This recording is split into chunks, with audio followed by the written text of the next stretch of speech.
Oi, eu sou Rafaela Morini, graduanda de História pela Universidade de São Paulo e estou aqui com minha amiga Michele Santos, também graduanda pela USP em História, e esse é mais um episódio do Diálogos do canal de História USP. E nessa edição temos a honra de conversar com o professor doutor Bruno Leal, professor adjunto de História Contemporânea no Departamento de História da Universidade de Brasília, pesquisador de pós-doutorado da USP, além de fundador e editor do Café História.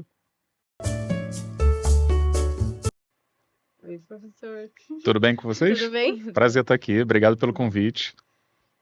A primeira pergunta que a gente queria fazer é como surgiu o seu interesse pela graduação em História? Como foram seus anos de formação e como você começou a se interessar pela pesquisa até chegar no mestrado? Legal. Bom, isso vai longe. Poderia ficar aqui o dia inteiro falando sobre a minha paixão por história. Eu acho que o meu envolvimento com história, com ensino, a vontade de ser professor, é sempre multifatorial. Mas eu acho que tem uma coisa que é fundamental, que eu tenho certeza que outros professores de história vão compartilhar comigo, que é ter tido bons professores de história. Ou mais do que isso, professores e professoras de história que me incentivaram, professores e professoras que conversaram comigo sobre docência. Então, eu acho que isso é muito importante. Acho que eu nunca conheci algum professor que não tivesse tido um grande mestre, né, e que falasse um pouco sobre aquela atividade e que inspirasse essa pessoa a buscar também esse tipo de formação. No meu caso, eu tive ótimos professores e professoras de história, mas, curiosamente, o professor que mais me inspirou foi um professor de matemática, professor Bernardino. Não sei se ele está escutando a gente, mas aí eu já agradeço muito ao professor Bernardino, se ele estiver por aí. E isso aconteceu no ensino médio. Eu sempre fui péssimo em matemática. Em história eu sempre fui ótimo, geografia, as humanidades. Mas em matemática eu tinha uma dificuldade enorme. Tanto que na quinta série eu fui reprovado 2 vezes em matemática. Então eu tive que fazer a quinta série 3 vezes. E na época eu lembro que muita gente olhava para mim e pensava assim: caramba, o Bruno não gosta de estudar. E hoje eu sou professor universitário, então eu gosto de estudar. Só que na época em que eu fazia escola, a minha escola, era uma escola que privilegiava o fracasso. Então, eu tinha sido aprovado em várias disciplinas, mas não tinha sido aprovado em matemática. E por conta disso, eu tive que fazer todas as disciplinas. 3 vezes. Exatamente, 3 vezes, inclusive aquelas que eu já tinha sido aprovado. Então, era um problema com a escola, que eu acho que em grande medida isso tem sido corrigido nos últimos anos. E matemática sempre foi, então, a pedra no meu sapato. Depois eu melhorei um pouco e tal, fui para o ensino médio, e no ensino médio eu não era nenhum grande pensador da matemática ainda, mas eu tinha melhorado. E aí eu estava quase passando direto pela primeira vez em matemática, só que eu fiquei por muito pouco. E aí o professor Bernardino, então viu o meu esforço naquele ano e falou assim: Bruno, eu vou te dar uma nova chance, né? Você está aqui raspando e tal.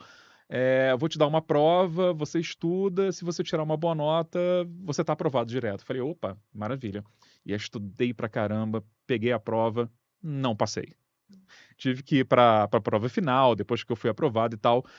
Mas o mais importante daquela experiência não foi exatamente ter tido uma prova, né? Mas foi o reconhecimento do meu professor. Ele reconheceu que eu tinha me esforçado, que eu não era bom em matemática e me deu uma nova oportunidade. Mesmo não tido sucesso naquela oportunidade, aquilo me mostrou a generosidade do professor. Então, esse professor de matemática me inspirou muito também para que eu viesse a escolher a docência. E aí, na época do ensino médio, eu já sabia, assim, às vezes a gente precisa fazer escolhas muito cedo na vida. Às vezes, com 16, 17 anos, escolher qual vai ser a profissão. Mas eu tive sorte, porque eu sabia que eu queria ser professor de história e sabia que eu queria ser também jornalista. Então, quando eu fui fazer o vestibular, eu já fiz essas opções. E dentro da minha casa também, minha mãe me inspirava muito. Minha mãe era professora, do antigo ensino primário, hoje o ensino fundamental 1. Então, sempre tive professor em casa, sempre tive professores e professoras que me inspiraram, na escola. Então, acho que isso explica por que que eu escolhi ser professor de história. Sim. Agora falando um pouco, né, da sua pesquisa, desde a sua iniciação científica você trabalhou com temas relacionados à guerra, e agora no seu pós-doutorado você está focando na Segunda Guerra Mundial e na Primeira Guerra Mundial. E como que tem sido essa transição, já que no seu doutorado você trabalhou com a Segunda Guerra? Pois é, desde a graduação, eu comecei a estudar a Segunda Guerra Mundial com foco em Holocausto. Eu tive um grande professor de teoria da história, o professor Manuel Salgado, que infelizmente nos deixou muito precocemente em 2010. O Manuel ele foi um professor pioneiro no campo da teoria, da historiografia. Eu lembro muito que o Manuel dizia o seguinte: muita gente pensa que fazer teoria da história é estar fora dos arquivos. E ele falou, pelo contrário, um bom trabalho de teoria, de historiografia, ele começa no arquivo. E o Manuel, ele trabalhava, nos últimos anos de vida muito com a questão da memória. Então, como nós conformamos a nossa memória, nossas visões de passado, o trabalho com monumentos, memoriais. E quando você trabalha com memória, em algum momento você acaba discutindo, examinando, pesquisando o Holocausto. Então foi assim que eu comecei a me envolver com Segunda Guerra Mundial e Holocausto. E eu acho também que todo professor de história, todo estudante de história gosta um pouquinho de Segunda Guerra Mundial. Então, o muro estava baixo. E aí comecei a estudar. Na história, a minha monografia foi sobre o cinema neorrealista italiano, os filmes ali do imediato pós-guerra. Depois eu fiz um mestrado em Memória Social na Unirio, e aí foi sobre os 60 anos do Holocausto. Eu trabalhei muito com a Folha de São Paulo, como que o jornalismo, naquele momento, estava produzindo discursos a respeito dessa efeméride. No doutorado, eu trabalhei com um colaboracionista nazista da Letônia, que veio para o Brasil no final dos anos 40, criou os pedalinhos da Lagoa Rodrigo de Freitas. E então, assim, eu tinha mais ou menos 20 anos estudando o Holocausto, estudando a Segunda Guerra Mundial, e em 2017 eu fiz uma viagem para Londres de férias, e esse momento de 2017 era o momento do centenário da Primeira Guerra Mundial. Então tinha muita exposição, muito lugar de memória, muita publicação no Brasil chegando. E eu já gostava de Primeira Guerra Mundial, porque afinal de contas é um período muito próximo daquele que eu vim estudando, tinha muitas conexões. E aí comecei a ler mais sobre Primeira Guerra Mundial e a me interessar mais por Primeira Guerra Mundial. Então, 2017 para mim foi um marco nessa virada de estudos. E um ano depois, em 2018, quando eu me mudei do Rio de Janeiro para Brasília e assumi a vaga de História Contemporânea na UNB, aí eu fiz essa passagem de uma forma mais efetiva. Então, eu comecei a pesquisar em arquivos, a mapear a bibliografia de Primeira Guerra Mundial. Então, já são aí quase 8 anos trabalhando com Primeira Guerra Mundial. E agora tô fazendo o pós-doc aqui na USP também sobre Primeira Guerra Mundial, escrevendo um livro que deve ser publicado no ano que vem sobre o mesmo tema. E está sendo legal. Eu acho que isso, para quem estiver escutando a gente, estudantes de graduação, de mestrado, de doutorado, não achem que isso é um problema. Ah, eu estou estudando isso aqui há 20 anos, eu queria mudar, mas não sei se vai ser ruim. De forma alguma. Isso ajuda a oxigenar a nossa carreira, né? Isso é uma espécie também de higiene mental. A gente Sim. começa a ver outros temas, outras áreas, outros períodos, não tem o menor problema. E como o senhor comentou também, a gente é obrigado a escolher muito cedo, né, a nossa Muito área, cedo. então eu imagino que tem uma hora que a gente vai ou cansar ou às vezes quer procurar algo novo, né. Né? E assim, nada impede de você sair do seu tema e depois voltar. E eu acho que isso tem muito a ver também com a minha vida profissional e pessoal. eu sempre me vi como uma pessoa de dois universos. Então, vou te dar alguns exemplos. Lá no Rio de Janeiro, eu nasci e eu cresci no subúrbio. Eu não sou alguém das novelas do Manuel Carlos, da praia, É não. carioca da gema, né, que Eu falam. sou carioca da gema, raiz. E, e então, eu cresci, eu cresci na Vila da Penha, que é um bairro do subúrbio do Rio de Janeiro, e só depois dos 18 anos que eu fui frequentar a Zona Sul do Rio de Janeiro, que é essa região mais rica da cidade, e que vocês sabem bem como as cidades são desiguais socialmente. E eu gosto muito de um título do livro do Zeni Ventura, né, que ele fala sobre o Rio de Janeiro, a cidade partida, e que é muito isso. Então, eu era um garoto do subúrbio estudando na Zona Sul. Então, eu fui descobrir um monte de coisa de equipamentos culturais, equipamentos urbanos que eu não tinha acesso e que eu descobri que eu tinha depois que eu fui para a Zona Sul. E foi um choque cultural ver aquele Rio de Janeiro mais rico, mais limpo, da novela. Então, sempre tive esses dois universos na minha própria cidade. Além disso, eu fiz história e jornalismo, então também estava ocupando esses dois lugares. Depois que eu entrei na universidade, depois que, né, eu me tornei professor e tal, eu continuei tendo também dois campos de pesquisa. Eu estudo história contemporânea, mas estudo também história pública e divulgação científica. Então, eu gosto desse trânsito, sabe, por universos diferentes, e eu acho que eu ser jornalista me ajuda a ser um melhor historiador. E eu ser historiador me ajuda a ser um melhor jornalista, sabe? Então, eu me sinto à vontade transitando. Eu acho que é legal isso. Ai, legal. Falando um pouco disso que você tinha comentado do interesse da Segunda Guerra Mundial, que se tem tudo, que se tem muito, e está muito no imaginário coletivo até os dias atuais, é muito comentado nas escolas, os alunos têm muito interesse, e o público em geral também.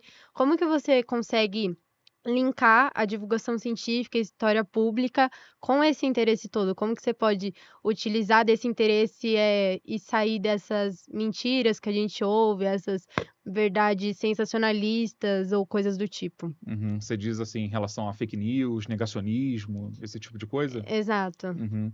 É, o negacionismo hoje ele está na ponta da língua. Então está todo mundo ciente desse fenômeno, um fenômeno muito preocupante para nós que somos pesquisadores, pesquisadoras. E é um fenômeno que talvez as pessoas não saibam, mas ele não é recente. Ele não é recente.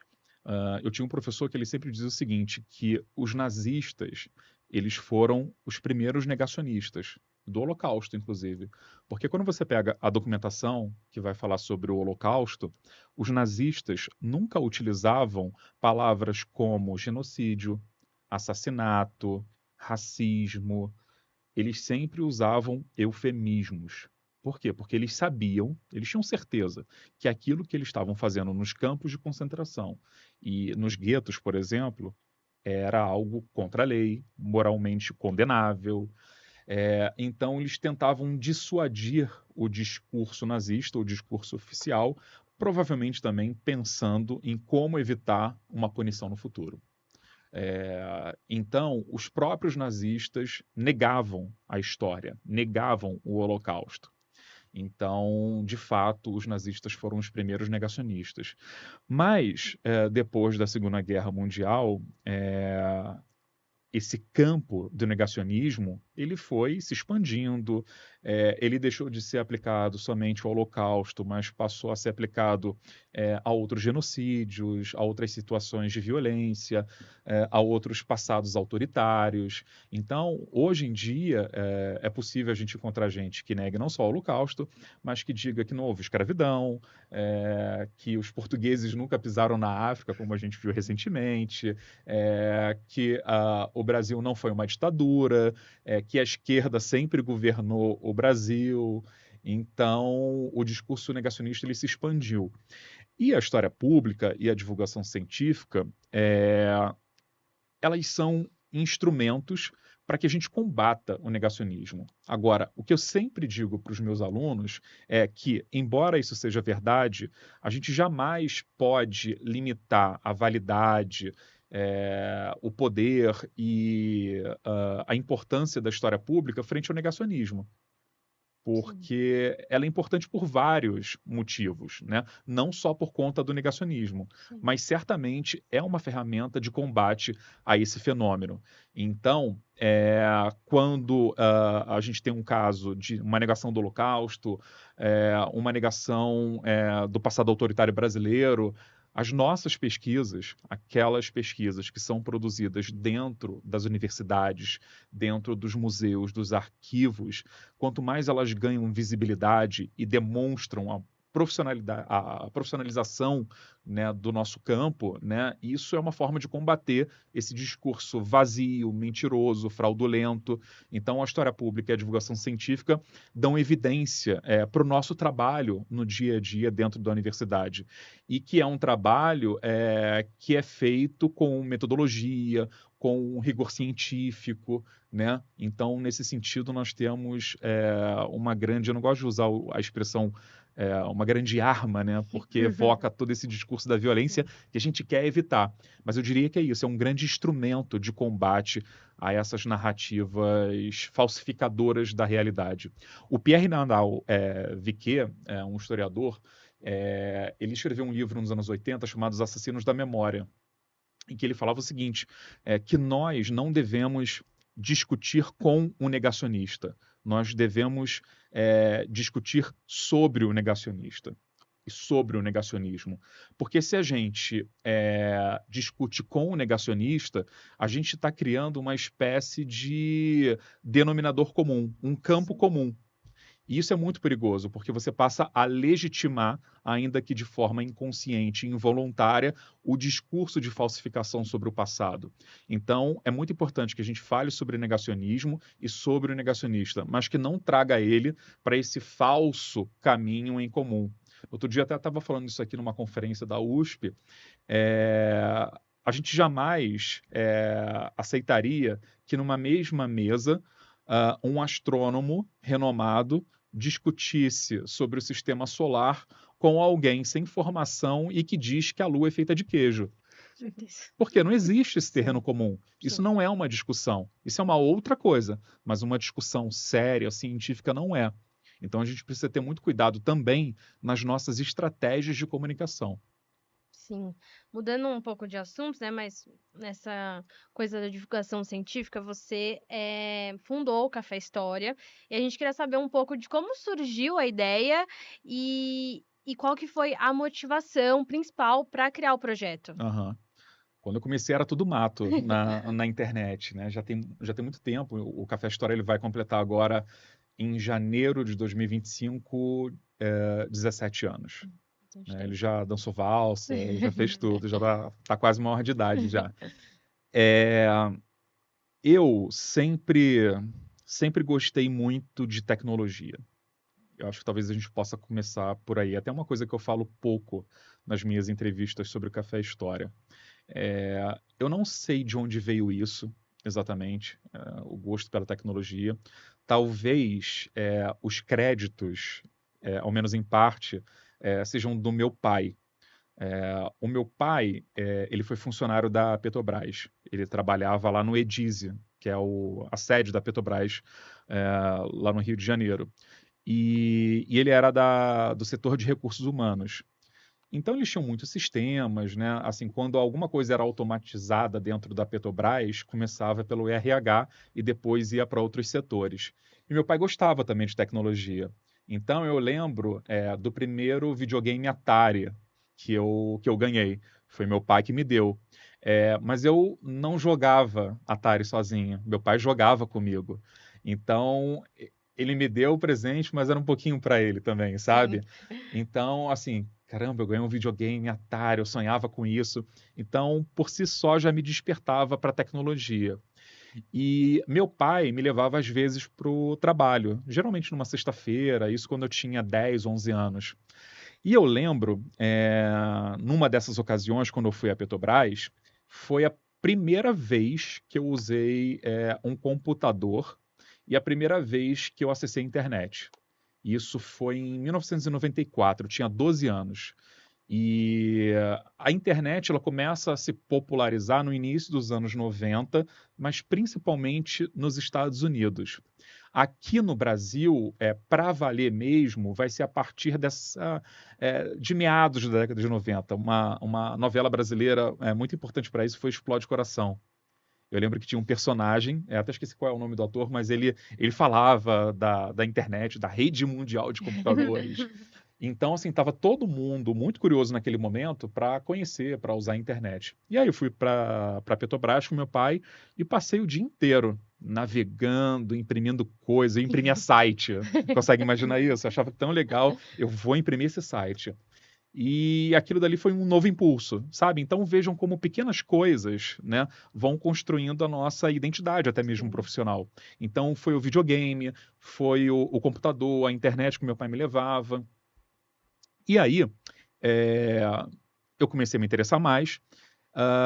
E lá no Rio, nos anos 90, existia um jornal no estilo tabloide que se chamava O Balcão. O Balcão, ele era um jornal apenas de anúncios de jornal. Então tinham várias seções, assim, eletrodoméstico, carros, apartamentos, computadores, Tipo um amarelinho. tipo um amarelinho. E assim, era só isso, não tinha texto, né? Você pagava e comprava e vendia as coisas por ali. E aí eu comecei a vender coisas que eu tinha, brinquedos antigos e tal, que eu queria juntar dinheiro para comprar um computador. Mas antes disso, através do balcão, eu comprei, por exemplo, agenda eletrônica, celular, que estava começando também. Então, assim, sempre fui muito vidrado em tecnologia, em comunicação. E aí comprei vários computadores no balcão, né? É, em paralelo a essa minha relação com a tecnologia, e claro, eu fui vendo coisas fantásticas surgindo. O celular, a minha geração viu o celular, viu o início da TV digital, vimos a popularização da banda larga, dos laptops, então era tudo muito excitante, sabe, de você ver isso acontecendo. Em paralelo a isso, eu descobri, na verdade, que eu não gostava exatamente de tecnologia. Eu gostava era de comunicação. E a tecnologia é um grande vetor da Sim. comunicação. Então, em todas as escolas, no ensino fundamental, no ensino médio, depois na universidade, o que eu sempre fiz? Jornalzinho. No meu ensino fundamental, eu fiz um jornal. No ensino médio, eu fiz um jornal. Na universidade, eu fiz um jornal. Na faculdade de comunicação, a ECO, da UFRJ, a gente tinha várias habilitações, propaganda, jornal, eu fiz jornalismo. E tinha também produção editorial. Falei, caramba, legal. Aí fiz várias disciplinas de produção editorial, fiz várias disciplinas de telejornalismo, de rádio.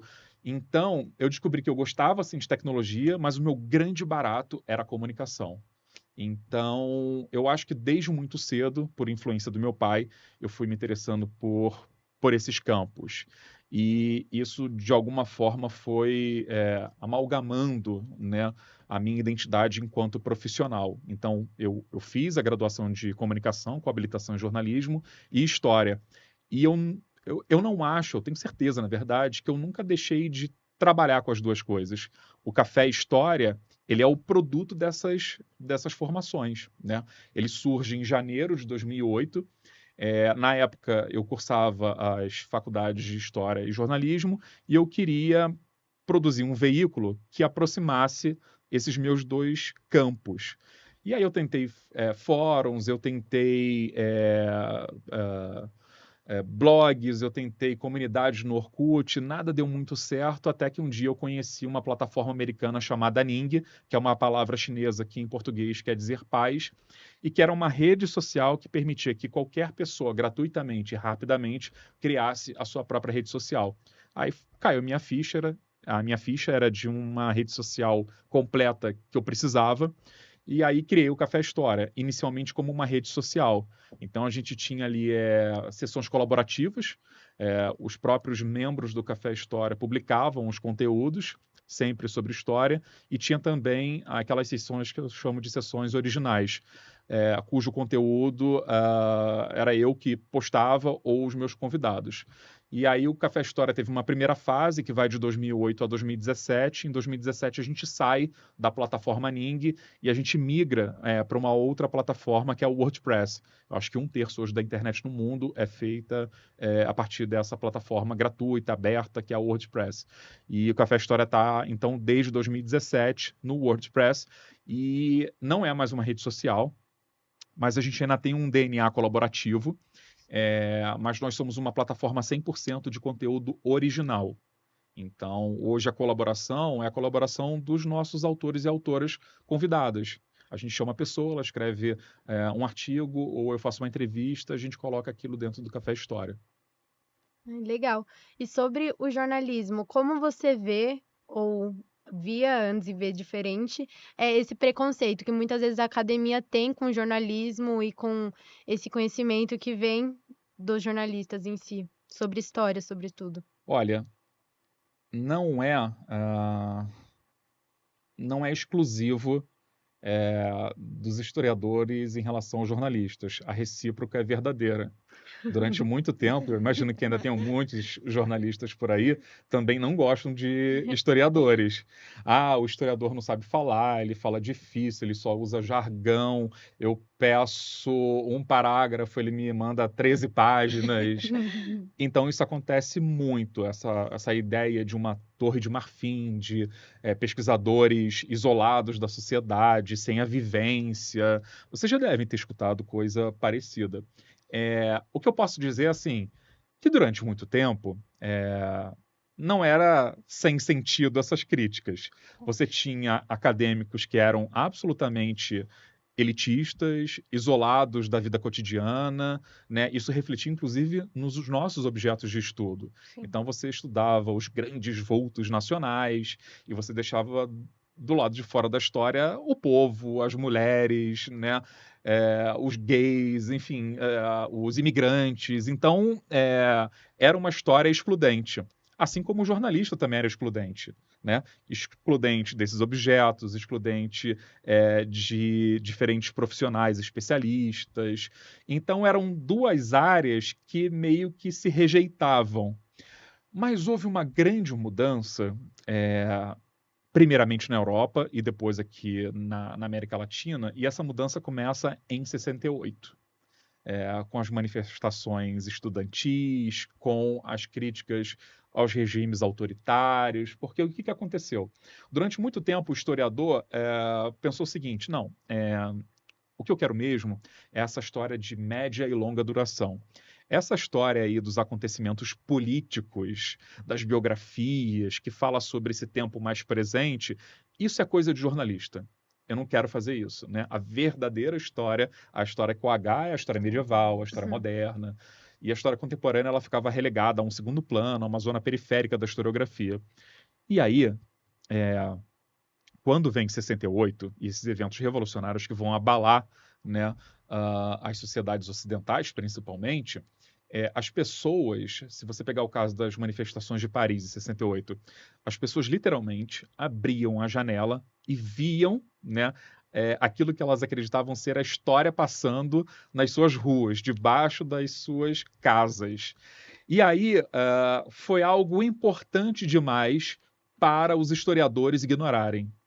Então, assim, caramba, nós estamos testemunhando em primeira mão mudanças estruturais, conjecturais na nossa sociedade. A gente precisa falar sobre essa história do tempo presente, né? Inclusive, quando começa a se falar de uma história imediata e depois vem o termo história do tempo presente. Então, essa conversa toda começa aí nos anos 60. E, ao mesmo tempo, o jornalista, ele também reconhece que uma coisa muito impactante está acontecendo na sociedade e que ele, por si só, ele se sente incapaz de dar conta.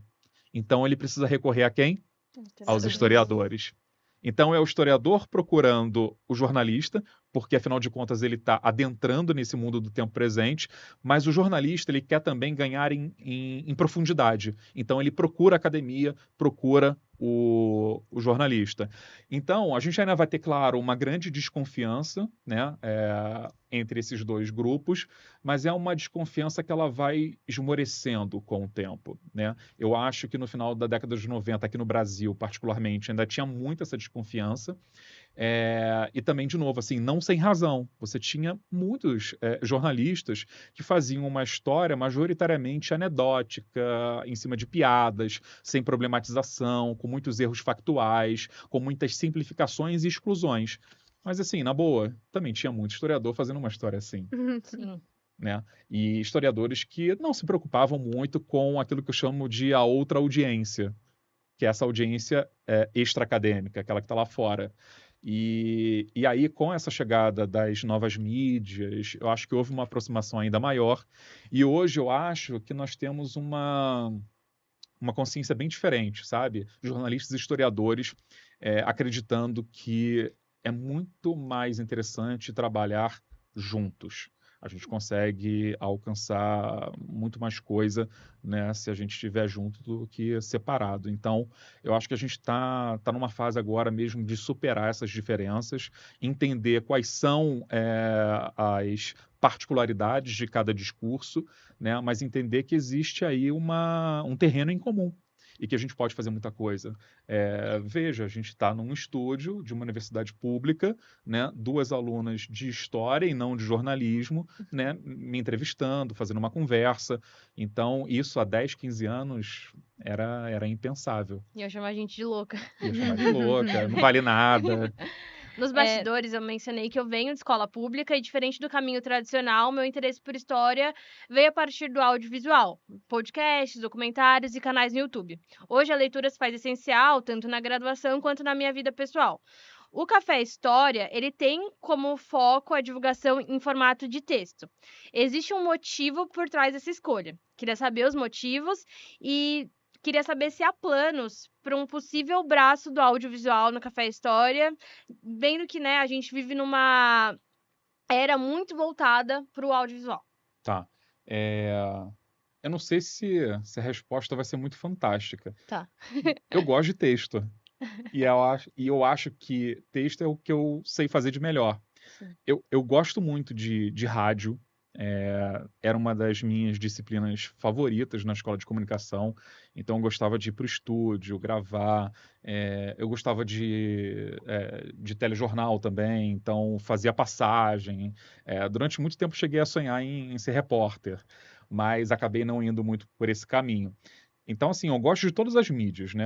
Meu negócio é comunicação, mas de todas as mídias, o texto, seja ele impresso ou digital, é o que eu mais gosto de fazer. Então, de repente, se a gente fizer um projeto aqui sobre audiovisual, documentário, eu vou participar, mas eu vou falar assim, ó, eu quero fazer o roteiro. Vocês gravam, vocês ficam diante das câmeras. Então, o que eu gosto mesmo é texto. Então, eu gosto de trabalhar com texto, eu gosto de editar texto dos outros. E todo professor universitário, particularmente, é um editor. Porque eu estou o tempo inteiro lendo monografia, artigo, fazendo parecer, eu oriento mestrandos, doutorandos, e o que a gente mais faz é edição de texto. Eu corto coisas, eu faço perguntas, eu mudo capítulos de lugar. Então, é um trabalho de edição. E no Café História é ainda mais, porque todo texto que é publicado no Café História, ele passa por um processo editorial. Então, eu recebo o original do autor, eu vejo aquele texto, eu faço mudanças, revisões, sugestões, tiro dúvidas, faço, sei lá, um glossário, tudo isso para que essa ponte entre o mundo acadêmico e não acadêmico seja bem feita, seja efetiva. Então, eu gosto de trabalhar muito com texto. Então, no primeiro momento é por isso. E assim, o Peter Burke ele dizia que a chegada de uma nova mídia não necessariamente vai cancelar ou vai destruir a outra. E isso acontece, a gente vê muito claramente. Então, assim, não é porque hoje a gente tem podcast, que a gente tem canais no YouTube, que o texto ele vai deixar de existir. Então, eu lembro que estava na faculdade de comunicação e quando eu entrei em 2003, muita gente falava assim, você está começando a fazer jornalismo agora, né? O jornal vai acabar. Então sempre tinha esse discurso, o jornal vai acabar, o jornal vai acabar. O jornal não acabou até hoje. Ele migrou para o digital e ele sequer deixou de existir no formato impresso. Então a gente vai para a banca de jornal hoje, está lá o jornal. E é engraçado porque, pelo menos as pessoas da minha geração, quando elas dão entrevista, elas gostam até mais assim que a entrevista saia no impresso do que no digital. Sim. Então, as pessoas gostam e continuam lendo o impresso. Tem uma coisa do analógico que é difícil de explicar, que não é um mero romantismo, eu gosto do cheiro do papel. Né? Acho que tem gente também que gosta por isso, mas não acho que seja o caso da maioria. Tem uma coisa que é a busca de informação, a manipulação do livro, o livro não acaba a bateria, né? Que eu acho que é ainda cativante, né, nos espíritos contemporâneos. Então, eu acredito muito na mídia texto. Então, eu tenho certeza, eu não tenho certeza se daqui a 20, 30 anos a gente vai estar fazendo podcast, nem se vai ter televisão, mas eu sei que vai ter texto. Isso eu tenho certeza. E as pessoas continuam lendo texto. O Café História ele tem, em média, por ano, atualmente, entre 1 e 2 milhões de acessos. É muita coisa.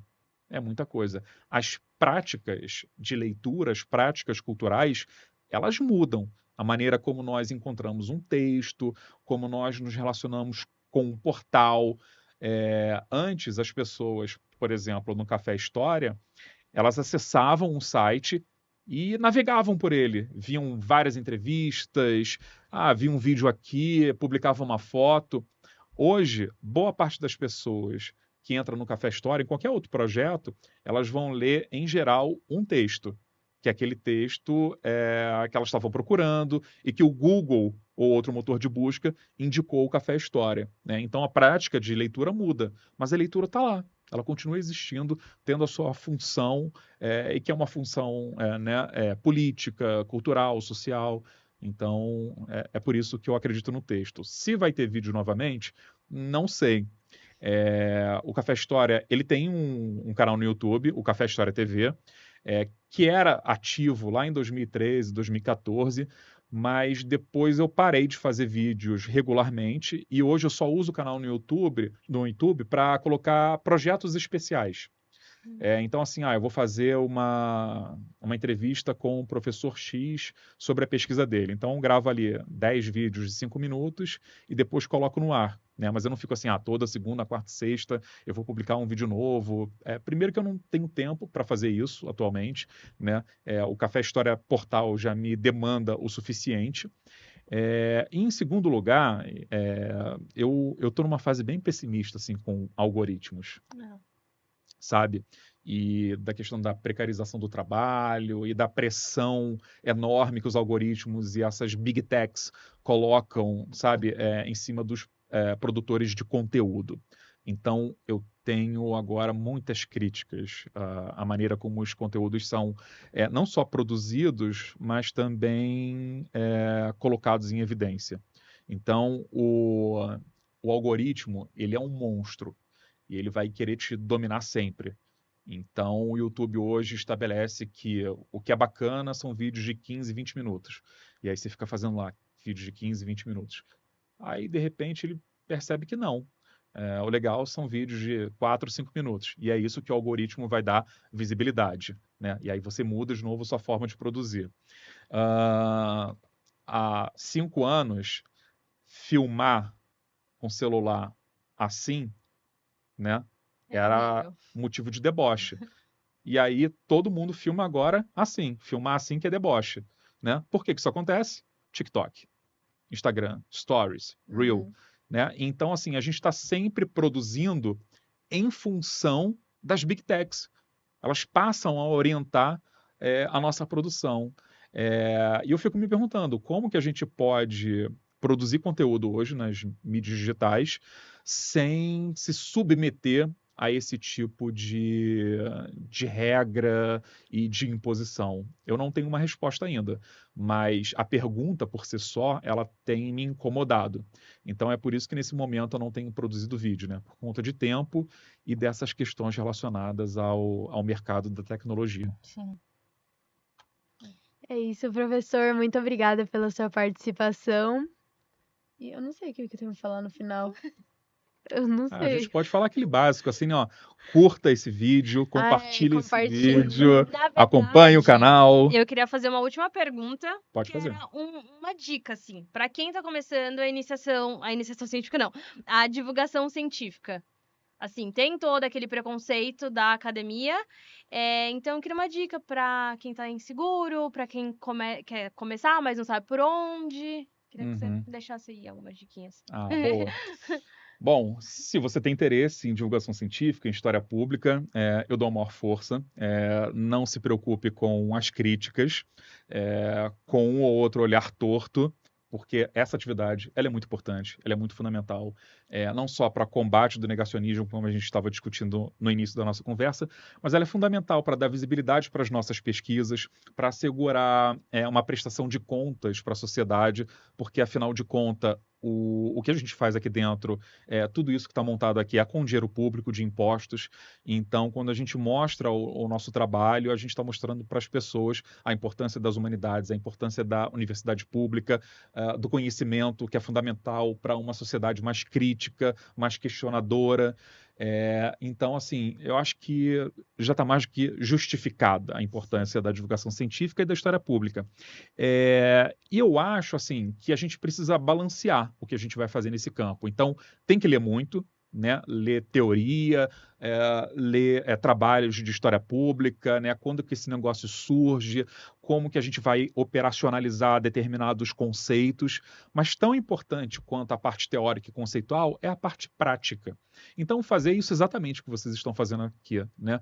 É sentar, elaborar um roteiro, é ver muito como os jornalistas fazem ou como outros historiadores que já têm prática de produção de conteúdo, como que eles fazem e tentar fazer no início igual, sabe? E aí depois vocês vão colocando a identidade de vocês, né? Então, acho que trabalhar por observação e fazer coisas na prática, né, é fundamental. E não tenham medo de errar, sabe?